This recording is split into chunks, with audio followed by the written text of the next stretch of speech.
Good morning, students. Today in this video we're going to learn about ionic bonding. So there are various types of bonds between or amongst atoms in a molecule.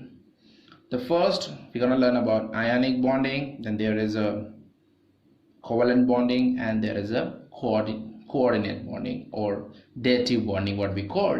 So let's understand this ionic bonding first. In ionic bonding, before we understand, let's understand what do you mean by bonding. Okay, bonding means the force by which atoms hold together in a molecule. So how we can define this one this way: the chemical bond is a force of attraction between two or more atoms, holds them together in a stable molecule. After this, let's understand what do you mean by ionic bonding. Ionic bonding is a kind of a chemical bond in which it is formed by transfer, complete transfer of that electrons should happen. Let's understand with this very simple example. Okay, so you know that though, so it is a transfer of electrons. So we all know that electrons have a negative charge like this.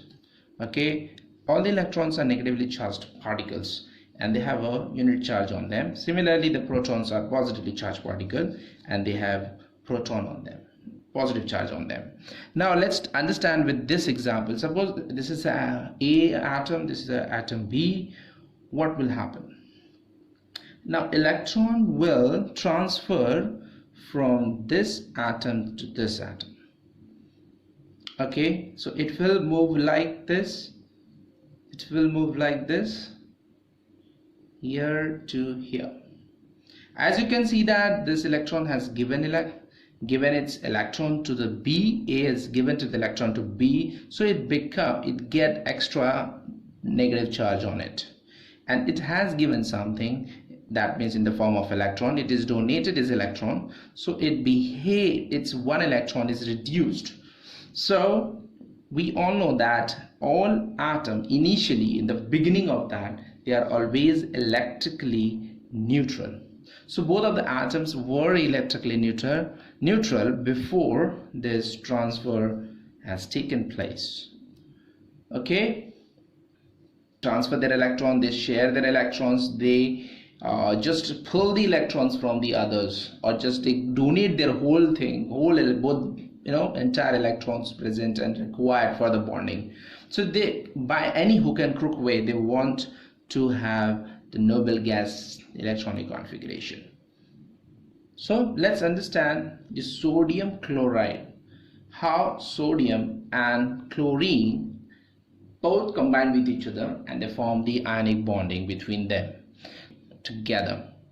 So they want to get in this form, so to get in this form and to become a good couple, they should have this positive, they should have this negative charge on them. Let's understand how they get these charges and how they get attracted to each other. Okay, let's start.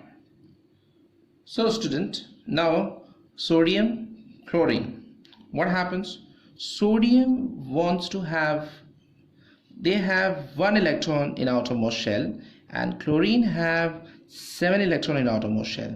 Now if you see them, they don't look like unsatisfied, but I tell you they are highly unsatisfied kind of atoms, because they want to have outermost shell filled, but right now they are not having. Sodium, where it has 7 empty spots where they want 7 electrons to fill that.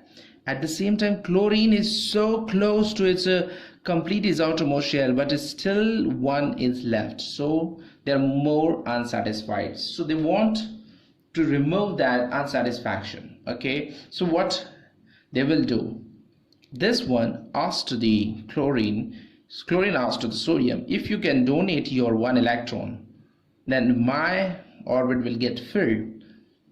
And meantime, he agreed with that, and he has donated his 1 electron to the chlorine. Now as you can see that this sodium has donated, ready to donate is 1 electron. What happens after donating? Let's see that. So you might ask you why how these electrons is donated by sodium and chlorine. Very simple. The reason is the chlorine is only can accept electrons. You might be thinking why the chlorine not donated is 7 electrons to give it to the sodium to fulfill its outermost shell. The reason is chlorine is very electronegative atom. Electronegative atom means they are greedy for electrons, so they will attract the electrons. What do you mean by electronegativity here? In the formal way, it is a tendency of an atom to pull the electron from the other atom. That is why the chlorine, which is non-metals, normally have very high electronegativity, and that's why this chlorine atom is pulling the electron from the sodium. And sodium is very innocent kind of atom, and he is ready to give his donate his electrons.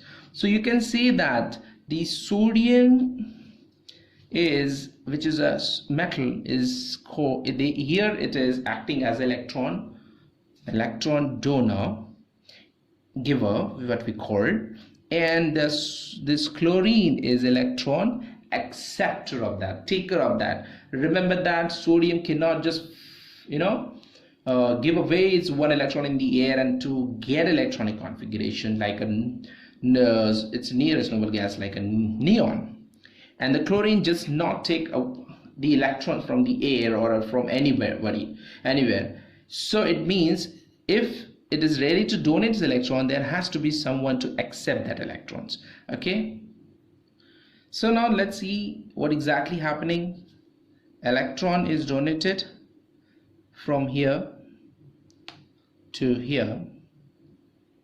Okay, electron is donated from sodium to chlorine. Okay, so how it looks like this.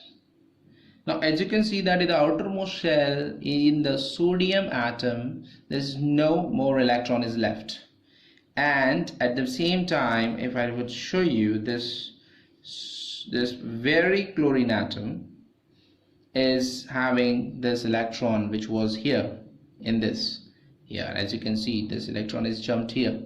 So this way the chlorine has completed its outermost shell. At the same time, you can also see that sodium also completed its outermost shell. But the only problem, you might be thinking, the outermost shell is totally incomplete because there is nothing is there. It is super unsatisfied.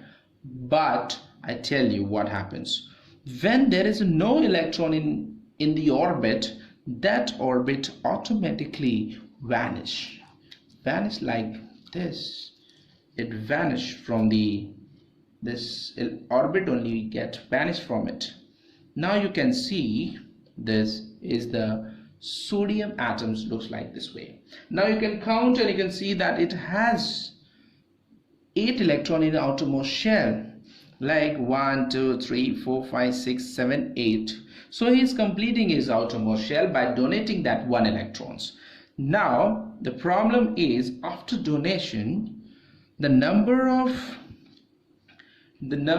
protons, after donation, the number of electrons balance get disturbed. As you can see now, it has more protons than electrons, and when it is given is 1 electron donated to the chlorine, its balance of proton to electron again get disturbed. Here it has 1 extra negative charge, here it has 1 extra positive charge, so they get 1 net positive charge, and this one gets, after accepting that, electrons get a net negative charge. When any atom have a charge on them, we call it ion. Now they become ion. Now this is called sodium ion and this is called chlorine ion, but chlorine ion is not a correct way to say that. It is called chloride ion. So it gets positive charge on it. So how it looks like, the sodium looks like this way, sodium plus positive charge, and chlorine gets negative charge on it because of the extra electron is here, and it has donated its one electron, so it get positive charge on it. So this way sodium positive charge and chlorine negative charge acquires, and when any atom having a positive charge, they are called cations, and any negative charge have any atoms acquires negative charge, they are called anion. Now both now become plus and minus. What will happen? They will get attracted to each other. Positive and negative get attracted to each other. Okay, so sodium ion and chloride ion get attracted to each other like this. Let me show you the equations. Okay, let me show you the equations, how they looks like after this whole thing. So what happens? Sodium loses electron and forms positive cation, that is Na plus, and but I tell you, this is not exact way to represent, because in chemistry we don't use minus sign, or we don't subtraction, we don't use the loss of electrons here. So this is not correct way to represent it. It is a wrong way, but it makes a lot of sense if you look at this. So that is, a sodium is losing its electron before to get an ion. It is losing its electron before to get an ion. So what happens? It is not correct way. What is the correct way to write this? Represents this one in equation this way. The chlorine takes up that electron which was donated by the sodium, and it forms a negative chloride ion. Remember that it is called chloride ion. But the metal, when they lose electron and they form cations, it is just called by their name, that is called sodium ion. If you have a potassium, suppose the potassium ion is called. If you have a lithium, then lithium ion is called. But if you have a fluorine here, you'll get a fluoride ion. If you have a iodine, iodide ion. If you have a bromine, then it's called bromide ion. And now right now we have a chlorine, so it's called chloride ion. So this is what you have to remember. So how to represent this one in the electron dot form, because that is also important for you if you're learning from the ICSE or maybe IGCSE boards. So let's see what happens with the electron dot form. As you can see that here dots are representing, it's also called Levi's electron dot structure. So I'm representing you the full form of it. It looks like this.